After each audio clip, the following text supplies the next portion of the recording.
Hi, it's Father Bob. I hope you're well.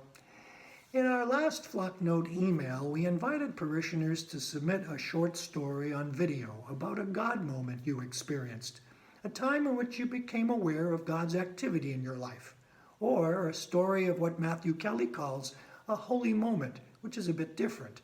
A holy moment is when you open yourself to God and make yourself available to Him, setting aside personal preference and self-interest for one moment, and then choose to do what you prayerfully believe God is calling you to do.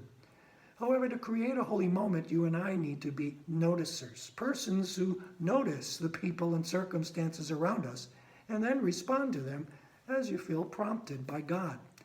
But with our very hectic and busy schedules and so much time spent glued to our devices, it's a challenge to be a noticer and create a holy moment.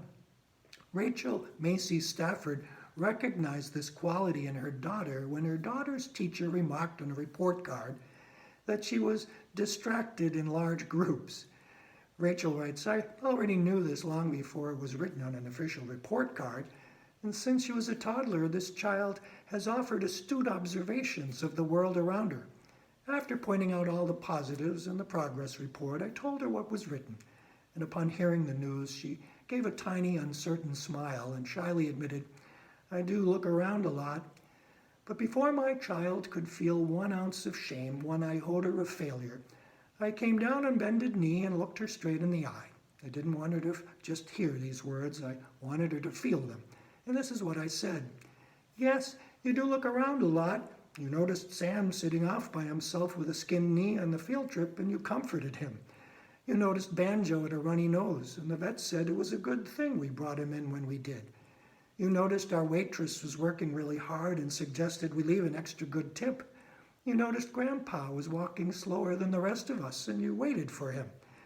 You noticed the beautiful view every time we crossed the bridge to go to swim practice. And you know what? I don't ever want you to stop noticing, because that is your gift. It is the gift you give to the world." And as I watched my daughter beam with the glow of acceptance, I realized her approach to life had the power to change the world.